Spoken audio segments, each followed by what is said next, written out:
Good afternoon and welcome once again to the 2023 IHF Children's Handball Education Week, where leading experts throughout the world of handball will share their knowledge and experience in 7 days. This is the fourth day of the Children's Handball Education Week, the fourth webinar. My name is Adrian Costeu. I'm a member of the IHF media team, and I will be your host throughout the next week during all these webinars. Together with our experts, we have already touched, but we will touch more parts of how to create a good environment for children to thrive in handball. And we have different lectures starting from attack, defense, and so on. We will see today another interesting webinar regarding children's handball. To begin with, we would like to let you know that these sessions will be in English, but outline we have translation available in French, Spanish, and Arabic. It's very easy to access these translations. You have the globe icon at the bottom of your Zoom app. You just need to click on it like we see now on this slide and choose your preferred language. It will be automatically switched to that preferred language. All these webinars fall under the umbrella of the IHF Education Center, available at ihfeducation.ihf.info. So if you want to rewatch the webinars and see something that you probably missed, then you will find them there. They're on demand, all the videos, all of the webinars. Without much further ado, this fourth presentation of the IHF Children's Handball Education Week is dedicated to the creation of alternative training materials. And we have Joanna Villa-Real Franquelli from the Philippines presenting. Joanna, please, the floor is yours.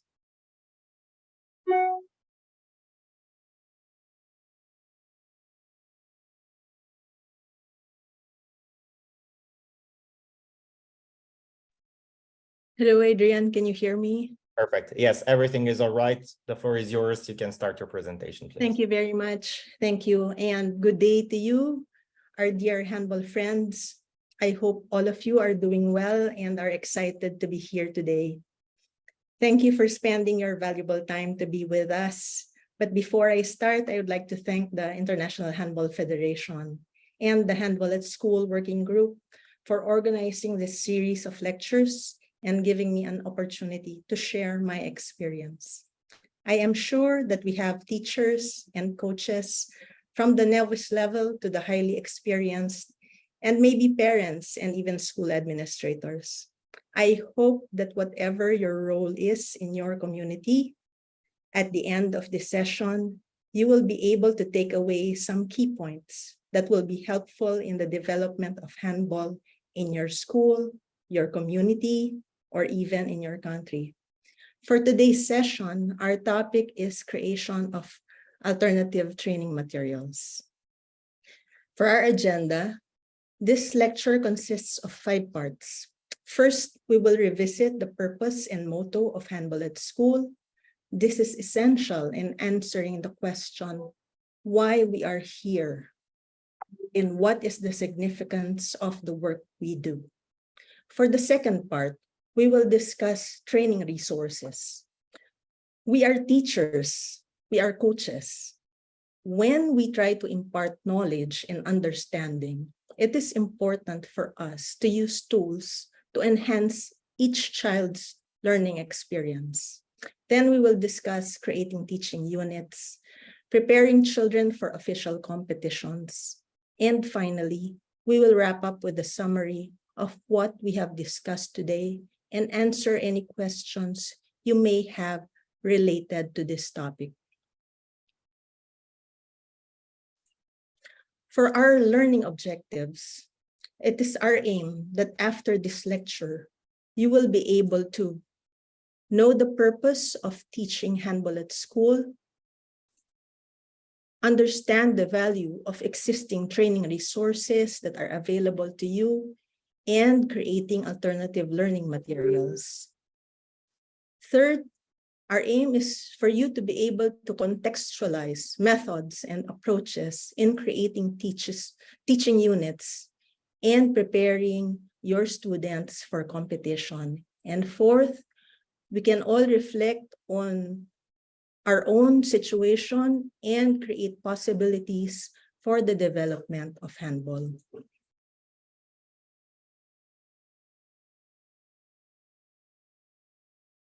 Some of you may be starting from zero, just like me when I started to teach handball only 12 years ago, with no official handballs, no handball courts, only a genuine desire to learn the sport and to share it with others so we can learn and play it together. I remember there was a question during the first day of the lecture asking if it is necessary to have played handball to be able to teach it. While it is an advantage to have played handball because of the familiarity with the skills and the understanding and a feel for the game, those who have not played it can definitely teach. And I am a primary example of this. It is, however, necessary to take time to study it and to educate yourself on how to teach handball, beginning with the fundamentals and learning the basic skills. I started learning handball through this program, and it has helped me develop the sport in my country, the Philippines.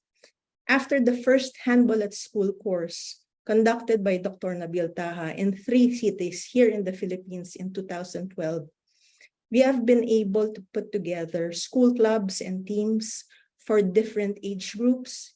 And because of this, we were able to organize festivals and leagues.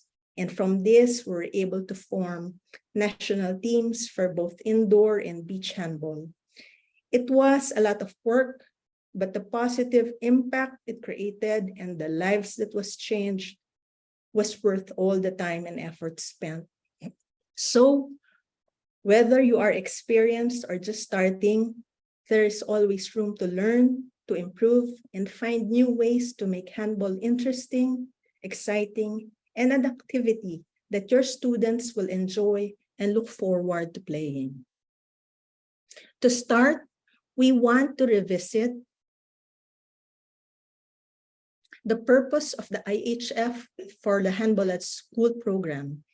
And this is to train and educate PE teachers and coaches, just like you, that would create opportunities to increase participation and awareness of handball, using the sport as a platform for making children more active and to promote the right values for life.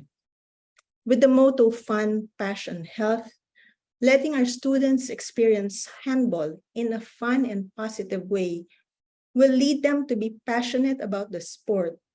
This will encourage them to be active, and they will have a benefit, and it will have a beneficial effect on their health. So for our training resources, let me first ask you a question. And the question is, what do you think is the most important resource in the Handball at School program? Again, the question is, what do you think is the most important resource for the Handball at School program? In my opinion, and from what I have witnessed, it is the human resource, or to be more specific, it is the teacher, it is the coach, because you can create unlimited possibilities for children. Our job is to nurture, teach, and raise children to become useful to society. And we can use handball as a platform to achieve this. When your students enjoy the lessons you create and they grow to love the sport, you are able to influence their habits and inspire them to embrace the sport and to be more active. Lately, we are losing our children to gadgets and the playing of video games, and they become more sedentary. For us to win them back to be more active, we should keep in mind the reasons why they want to play sports. In the second day of this lecture series, the 3 reasons presented by Mr. Klaus Hansen during the second day there were 3 reasons why children play sports. First is to have progress and the feeling of mastery. And the second reason is they want to have fun. And the third is they want to be part of the team. There was only 2% whose reason is winning. So the edge of learning sport versus playing video games is they have someone like you to teach and inspire them. Even in a digital world, there's still nothing quite like the human touch and interaction.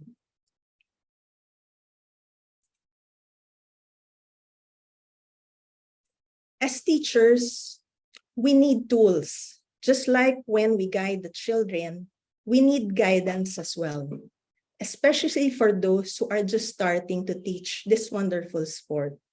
So recognizing this, the IHF created teaching materials for us to be guided properly on how to start and how to progress in our teaching journey. When you search teaching handball, you can easily find this along with other sources in the internet.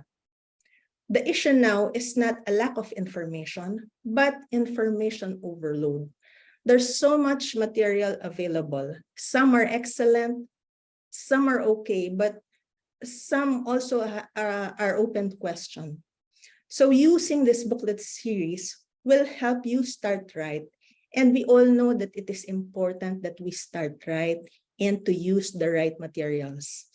These teaching guidelines have been studied carefully by the IHF group of experts led by Dr. Ilona so that you will be well guided. Let us maximize the use of these exceptional materials. So to your left, this is the teacher guidelines, and to your right, this is what your students can use. This is the training diary so that they can write down their experience with your training sessions. Here is where you can access and download the new Handball at School materials, including the teacher guidelines and the training diary shown in the earlier slide. And the latest that was made available only this August are the IHF ABC handball cards. So here is the link to this, and this is easily accessible so that you can have you can easily refer to the materials that was prepared by the IHF. We need training materials to help facilitate learning and knowledge acquisition.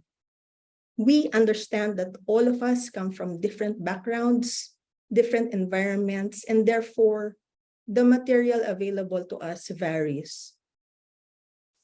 On the first column of this table, listed are the basic materials you need for teaching handball.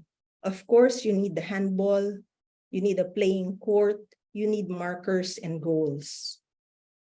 In most areas where handball is popular, it is easy to have access to official handballs, a handball court where those courts already have fixed handball goals and lines, and teaching materials such as cones and hurdles, to name a few. This, of course, is the ideal scenario.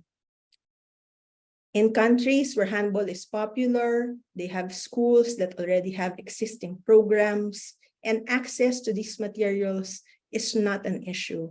But for those who belong to countries or communities like mine, where handball is not popular, we should be able to create and find ways to have alternative materials so we can start teaching handball.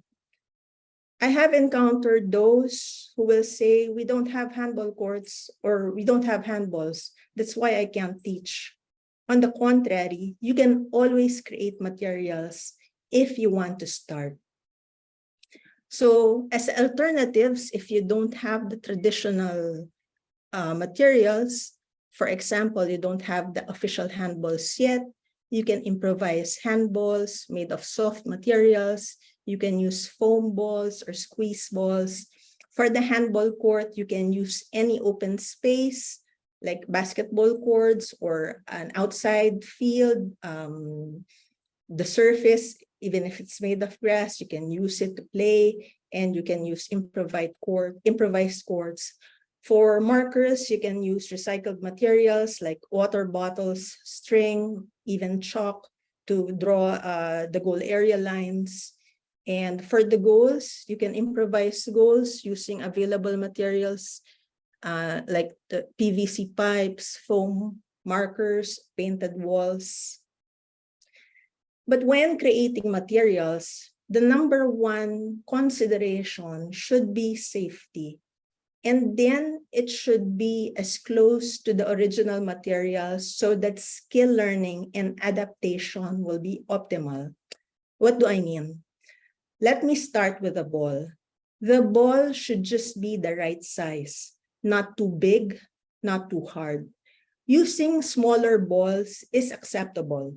If you use bigger handballs or bigger improvised balls, the ability to grip and to be able to learn the basic passing fundamentals might be compromised. If the child cannot grip the ball with one hand, the tendency is to compensate for fear of making a mistake of dropping the ball. So they will try to pass with two hands instead of one. If the ball is too hard, it is a safety issue. If they get hit and it causes pain, it takes away the fun and they develop fear. So when using alternative materials, we should be mindful of the possible risks involved and be able to address this early to avoid any untoward incidents. There was one time I went to a coastal area where there is an abundance of bamboo and they had materials for fishing.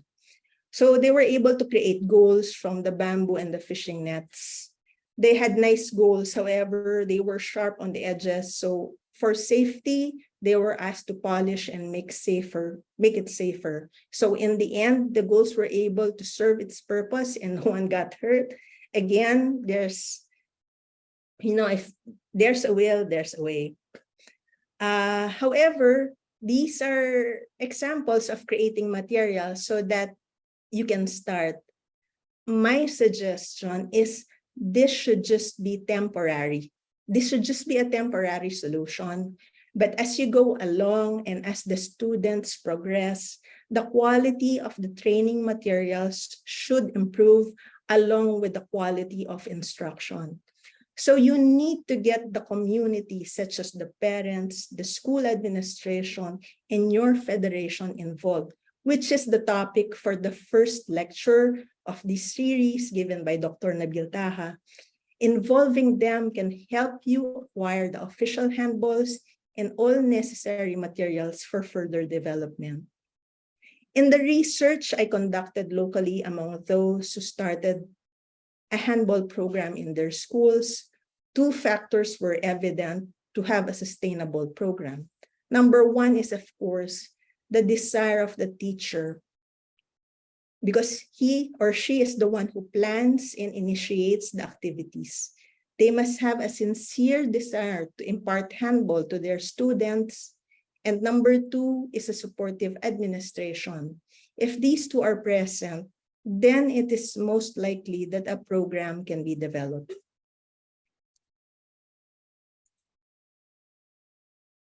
Passion inspires innovation. If you are passionate about something, then you can always make things work. Here, again, going back to the teacher guidelines, in page 31 and 32, you will find information on the many alternatives to adapt and create a goal and how you can produce an alternative ball for handball. Okay, and here are other examples of materials. On the left is your usual hoop that can easily be bought in a sports shop, but in areas where there is no materials like this available, you can use recycled materials. Like on the right photo, you can see recycled old tires, recycled and can be used for the same purpose. Same thing, same purpose, different materials. We use different materials, but it is for a common purpose and a common objective. To summarize the points in this portion of the lecture, PE teachers and coaches are the most important resource in the Handball at School program. The first step for you is consider the booklet series, Teaching Handball, and they have been put together and studied carefully by our group of experts, and there is so much content that can be useful for anybody teaching the sport. Can create alternative courts and materials that can be used if handball equipment is not available in an area. And then for the rules may be modified to fit the resources available and the learning objectives. So for example, in handball school, we advocate mini handball. So if you have smaller areas, you can always modify the rules, like the number of participants, to fit whatever resources you may have. We have to be able to innovate, to always try new things that will stimulate the learning process. And we should always remember the motto to anchor it on fun, passion, and health. Creativity is thinking up new things. Innovation is doing new things. So now that we have reviewed the purpose and have references on what to do and materials to use, we can start to create our own teaching units. As I mentioned, our situation varies. Some teach beginners, some teach younger children, some have beautiful courts, some use makeshift goals. So when creating lesson plans, each should consider the variables. While we can use existing programs as models, we need to be able to adapt to what our situation and reality is. If the conditions are not the same from where we model it, then the effect might not be as we expect it to be. That's why context is very important. You must consider the number of students you have, the area that you have. Is it indoor? Is it outdoor? Is the climate okay? How many handballs you have? How many markers you have? The skill level and your students' familiarity with the game. Most importantly, you must prepare for the method and approach that you will use to teach. For this, the experts highly recommend learning by doing. Learning by doing is an instructional methodology based on the concept that ideal learning occurs through experiences. Learning tasks require the active participation of children. Additionally, it combines active learning with concrete experience and engages all learning styles: visual, oral, and kinesthetics.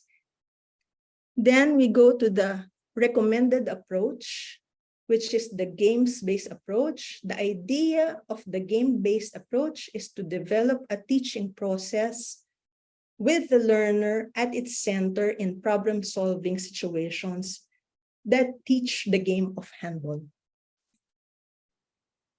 At a young age, we would like to develop decision-making and problem-solving skills of our students.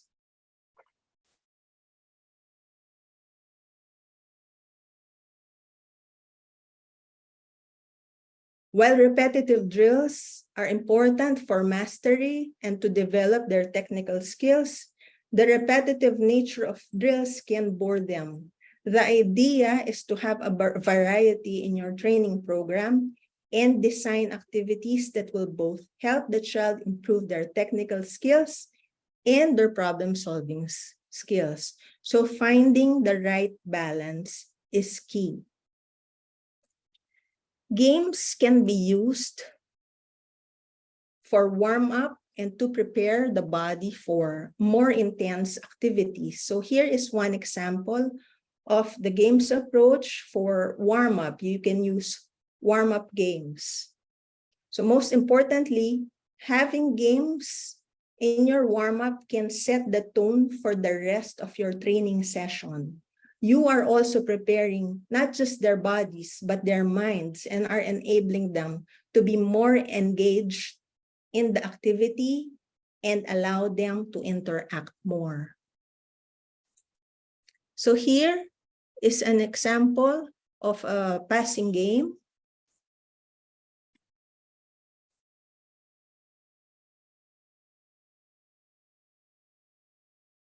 Okay, so if you can see, the issue here is there is a very limited space for the children to play, and they only have limited handballs. So for them to be able to solve this, students can take turns while waiting. They can observe and encourage each other. Passing is among the most important, if not the most important skill that needs to be learned. Since it is important for them to repeatedly practice passing, different games can be designed to practice the same skill and help them develop it. You just need to be very careful that the technique will not be compromised because of the desire of the children to win in the games. If they have so much fun, they want to win, sometimes the proper technique is not being done when they practice a skill or they do the games. As mentioned by the previous lectures, we should be more process-oriented, meaning we must put value in the improvement of the child than conditioning their minds to always win.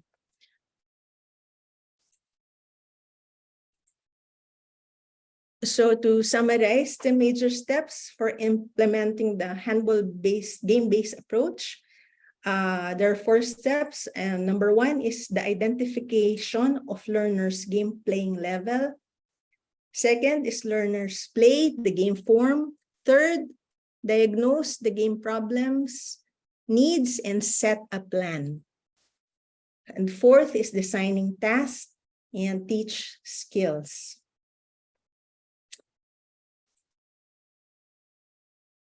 After identifying the resources, tools, the methods, and approach, you can now put together a lesson plan.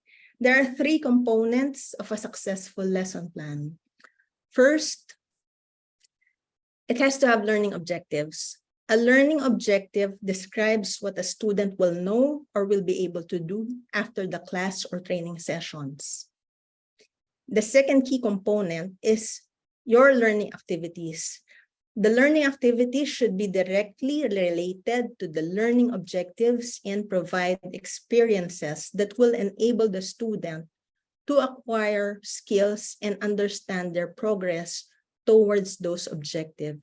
And 3, you need to have assessment for you to be able to check the student understanding. So here on your left is a sample of developing the scope and sequence of lesson planning. It is important that you know how much time you will spend with your students.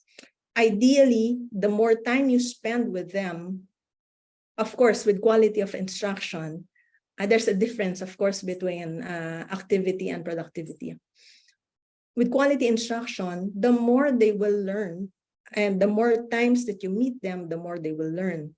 Meeting them 2 times a week is better than just meeting them once, but we all have different, again, like what I said earlier, we all have different realities. Some of you meet your students more, and some of you meet them less, okay, with less frequency.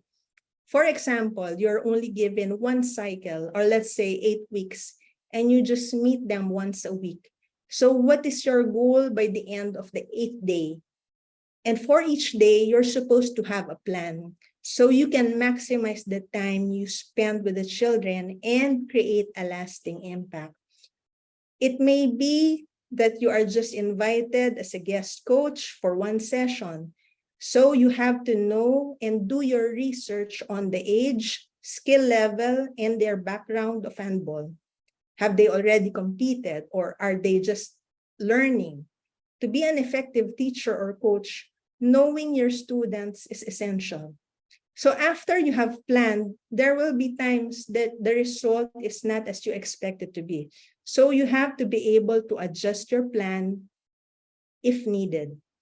Always make sure that you create something that will be remembered by the child. And often, these are the happy memories and the positive experience that they had. So here is a pro forma lesson plan. It can be seen in the appendix of our teacher guidelines. So here you have the learning objectives, as mentioned earlier, and the learning activities, and you also have an activity to assess and monitor them. So here, with the learning activities, we always start with a warm-up. Warm-up can be drills and can be games. Here is an example or two examples of warm-up drills. According to the coach, the age of these children are from 9 to 11, and this is their first meeting. He has 40 minutes training time, and they meet once a week. The ball to student ratio is 1:1, and they have enough space for mini handball. The students have no background with handball. They are not familiar with the sport, and this is the first time that they will experience it. So his goal for this session is for them to get a feel of the sport, experience a little bit of the game, have familiarity with the ball, and allow them to understand and learn the game by doing. This session was also used to determine the physical as well as the cognitive ability of the students so that he can plan the succeeding sessions accordingly. So here is another warm-up drill related to ball handling. It is called the figure of 8. If you notice, the children are given the freedom to move and at their own pace. And so they are engaged with the task at hand. Aside from preparing their bodies for movement, this is a perfect opportunity to engage your students. Engaging them at the start sets the tone for the rest of the training session, and it is up to you to sustain the engagement. So here you can see a game. They experience a little bit of dribbling, and at the end they enjoy. Okay, so to engage is the first step. I mentioned earlier, the students are engaged with the task at hand. To engage is the first step of the 5E instructional model. This model describes a teaching sequence that can be used for entire programs and individual lessons. The 5E constructivist learning cycle helps students build their own understanding from experiences and new ideas. The 5Es represent 5 stages of a sequence for teaching and learning. The first is to engage, and then they explore, and then explain, extend or elaborate, and then evaluate. This was developed by the Biological Science Curriculum Study.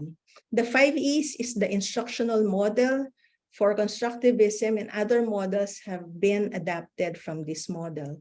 So if you can see, this is because the coach wants the children to experience passing and moving up the court for the first time. He allowed them to experience passing, and this is 2 versus 0. He didn't put the defenders because it will be too difficult for this age group and this skill level to do that. So as a progression for 2v1, there is a token defender by the goal area, and you see children can find solutions. They can find the open person to make the goal. So you need to progress from basic to complex, and when adding elements or additional tasks or increasing the challenge, you should be able to determine the right balance.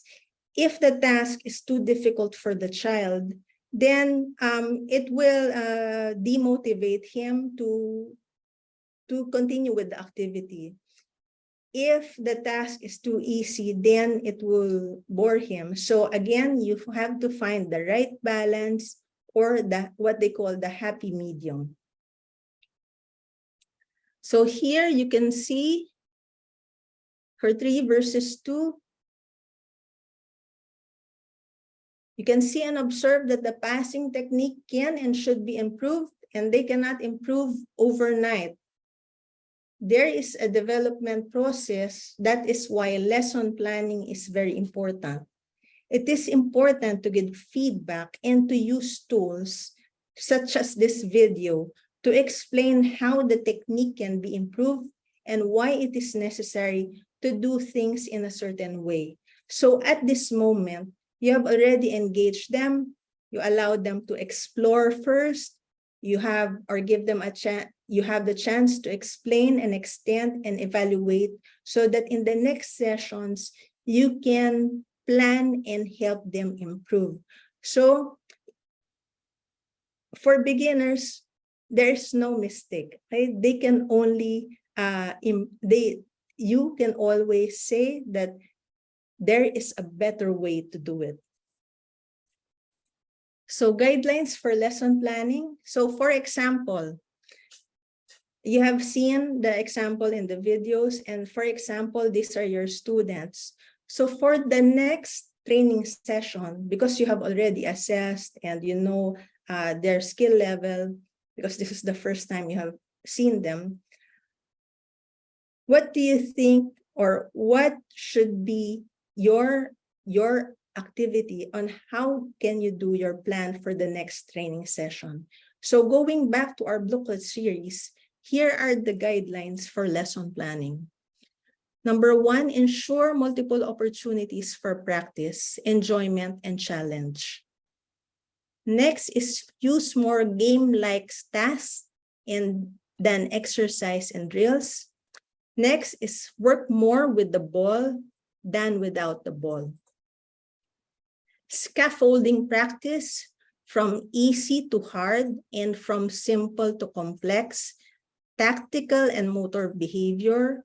Be clear about how a task and activity aligns with your teaching goals. Monitor and correct student performance. Preparing for competition. No one excites a child more than knowing they will play a game. So in preparing them for competition, you can use this to motivate them to be more engaged in practice and the importance of playing by the rules. You, however, should not subject them to play with other teams that are not at the same level.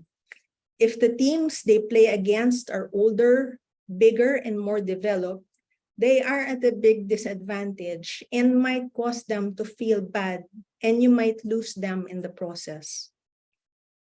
So for mini handball, rules are modified. You should be sure what rules are used for the competition to prepare them well and use it during the matches and training. Rule modification may be in the form of the number of players per side. Are substitutions allowed? How many players can play? Is it 3 plus 1 goalkeeper, or is it 4 plus 1 goalkeeper? What kind of defense is allowed? But it is recommended that for children, we don't use zone defense. We always use one-on-one defense. And when organizing a competition, if you are the one organizing a competition, always make sure that the rules for them to be able to develop their one-on-one skills, their movement. A rule can be, you cannot play zone defense. The team cannot play zone defense, only one-on-one. So, and then, as I mentioned, how many players can play? What kind of defense is allowed? Is contact allowed? Is it only a one-day tournament or is it a league? If you don't know the rules that will be used, then you are not preparing them well. And in preparing them, the focus should not be in the winning, but their development. This will allow them to have fun, as you can see in the photos, and make friends, and enjoy the game and be hooked to the game. So here you can see the girls and boys playing together, and the spectators, which are also the players, enjoying the game. So here, these are examples of pictures from one festival, and all of these children came from teams that were started by teachers.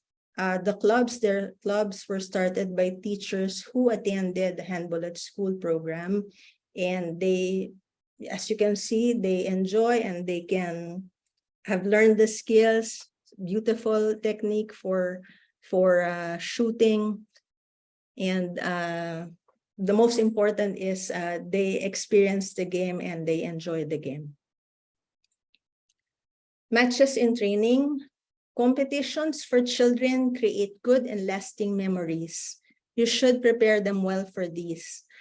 After teaching them the basic skills, you should have matches in training. For this, you should take into consideration the following.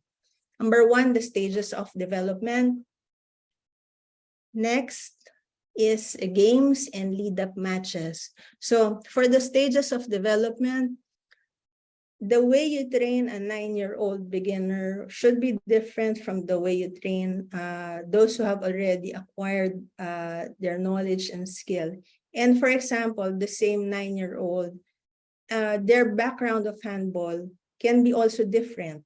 They can have a more mature training age. So you have to be aware of these variables for you to be able to put together the best design for your training. Games and lead-up matches should be part of your training. Modified rules, as I mentioned earlier, you have to inform them of what rules will be used for mini handball, and then as they grow older and they progress to the official rules, you should be able to train them to be able to adjust to this. So matches in training,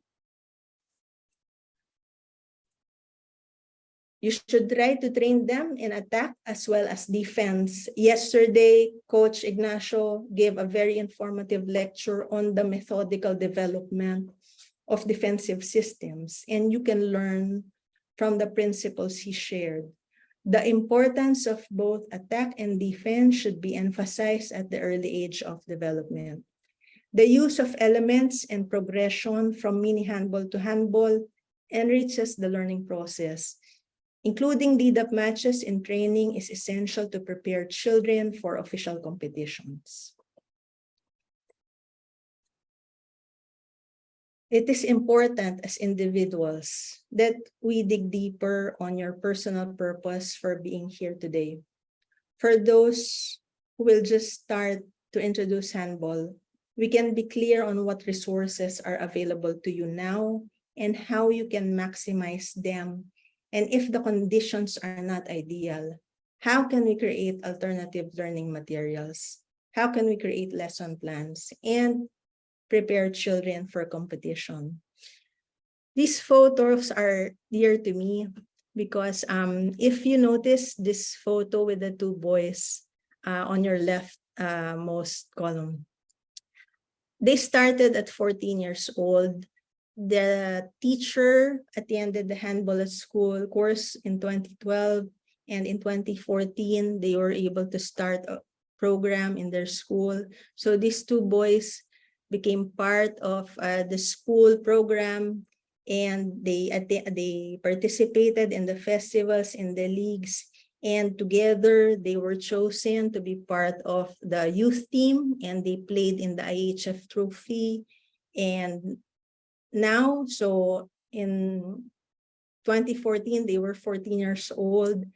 Now they are in their 20s, and the boy on the left is now a continental referee, licensed continental referee, and his teammate is now the primary goalkeeper for the national team.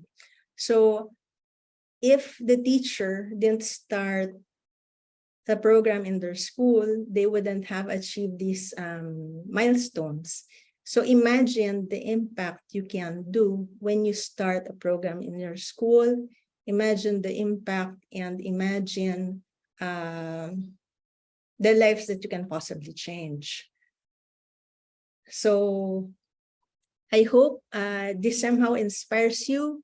If you haven't started a program in your school yet, or if you have a program to how to improve it further and make children more interested in this beautiful sport.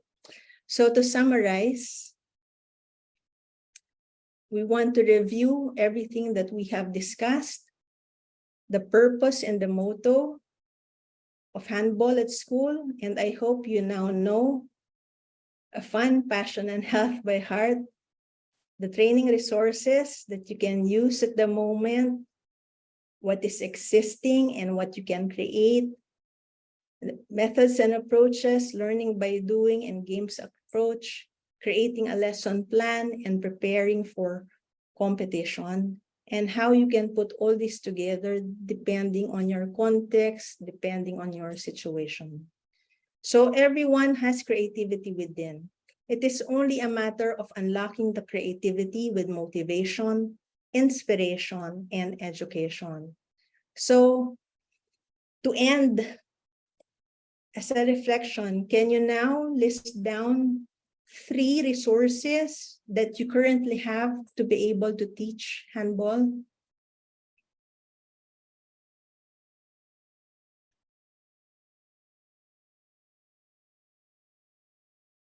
What innovation do you have in mind to inspire more active participation in handball?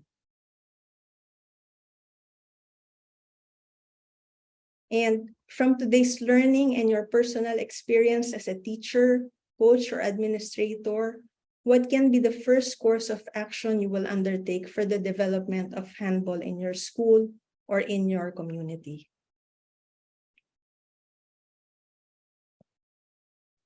Always remember, the expert in anything was once a beginner. So fun, passion, and health, I hope with this, you'll be able to play more handball and enjoy more handball. So thank you very much, and you may now ask your questions if you have any. Thank you, Joanna. First of all, we wanted to ask you, what was your inspiration and how did you start teaching and developing handball in your country and in your region? Because your background is not fully handballistic, let's say, right? Yes. So my background is I was a basketball player. I played for the university and the national team, but when I was in the Asian Games, it was the first time I saw handball, and it was a sport that was so exciting. And I was attracted to the sport immediately. And then later on, when I was teaching in the university, they asked me to find a new sport to teach, and then I discovered handball and I learned it, and it was a good time because the handball at school program was only starting by then. So first, the familiarity, and it is the same, the skill transfer from basketball to handball, and the plays are it's same, different, but some familiarity with it. And then I saw how exciting the game was and the details of the game. And then I attended the handball at school course, and what inspired me most is how it was taught to us with the handball at school program. And Dr. Nabil Taha was my first mentor and coach. in handball, and it definitely, again, what I mentioned, the teacher and the coach definitely makes a difference. And he made handball very interesting during the first time that he introduced it to us. And so this is what inspired us. So as teachers, we have this important role of inspiring our students in taking up the game. One other question is your advice for somebody who wants to start to teach and coach handball. What would be the main advice for a starter, for a beginner?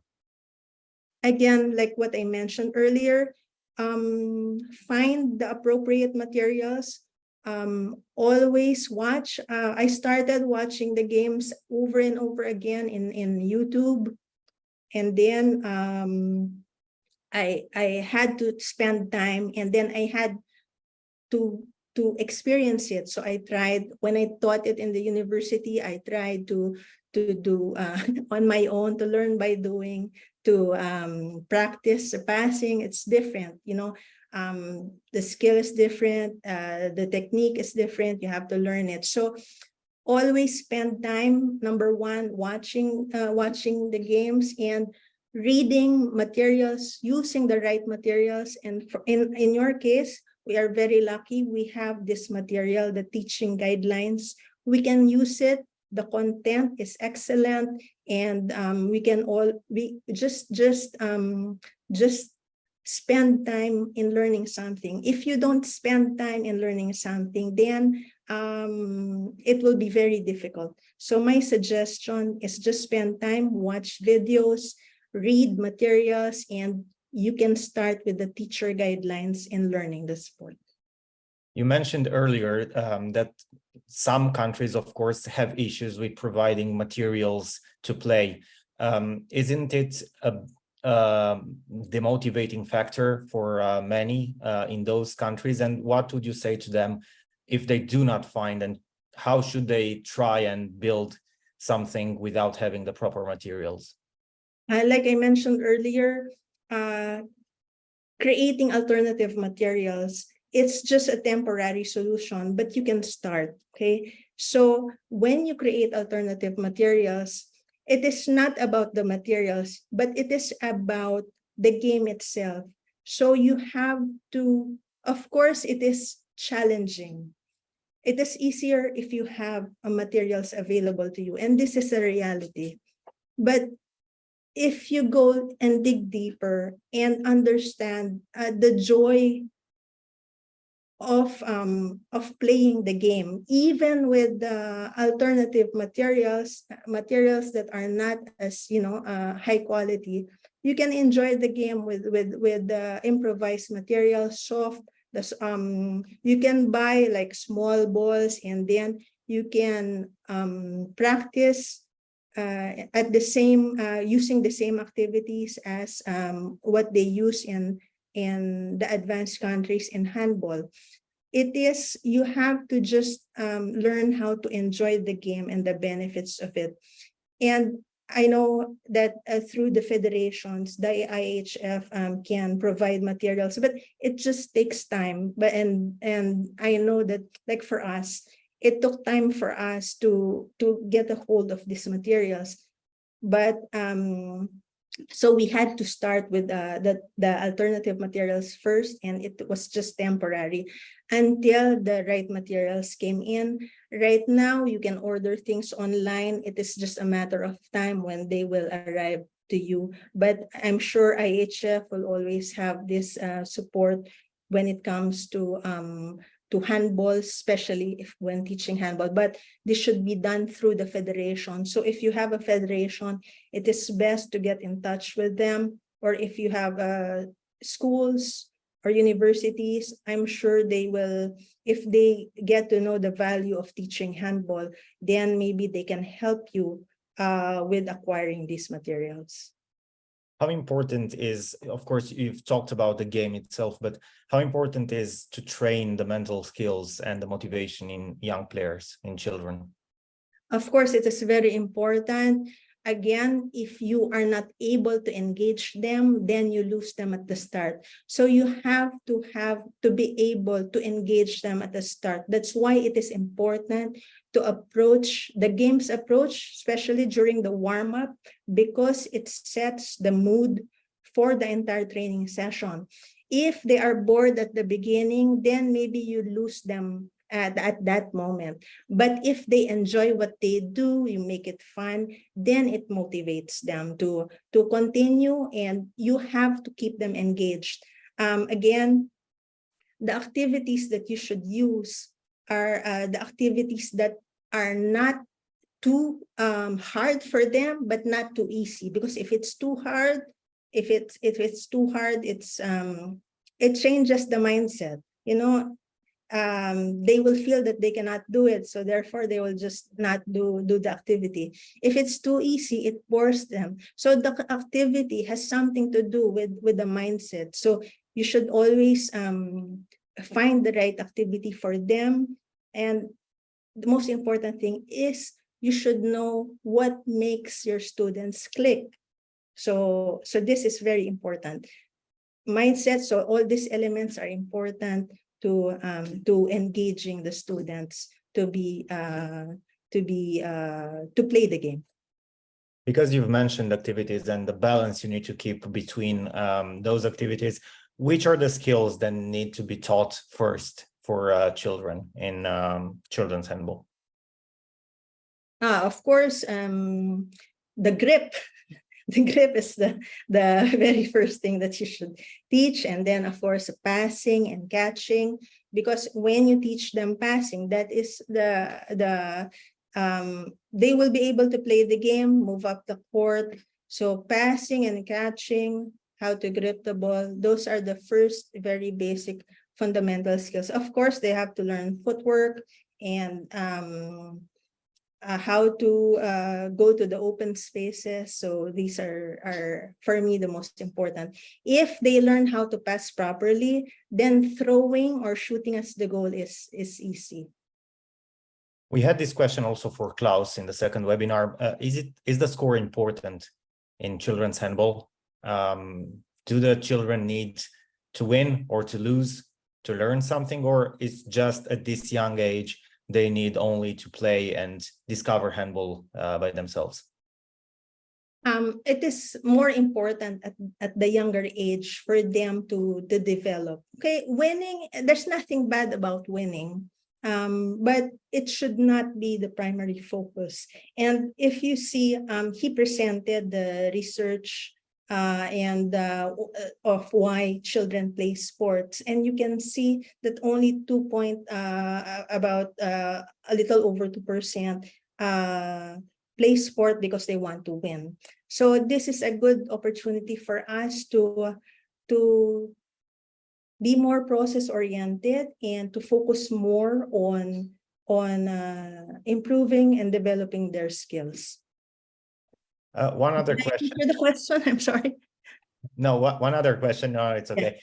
One other question is regarding to the Philippines in particular. Is handball implemented in the school system? Because you talked about universities and schools. Is it implemented in the school system in your country? It is, in some schools, they have handball. But if you talk about the system, okay, it is not yet in the system, but some schools have it in their PE programs, some have clubs, some universities teach it. I, for example, teach it in the University of the Philippines. So it is not as widely, it is not as popular as basketball, of course. Basketball here is more popular than football. And so, but I'm using that because there is some familiarity because you use your hands. So I'm using that as a leverage to introduce handball. So to answer the question, it is not in the system yet, but it is in selected schools. And it is because of the handball at school program and the teachers who have attended that, who have started the program in those particular schools. And it was a good way to create a small community and have those programs develop step by step. So later on, we wish we can expand it because we have already proven concept of how it affected or had an impact on certain communities. What should be the main goal of teaching handball in schools?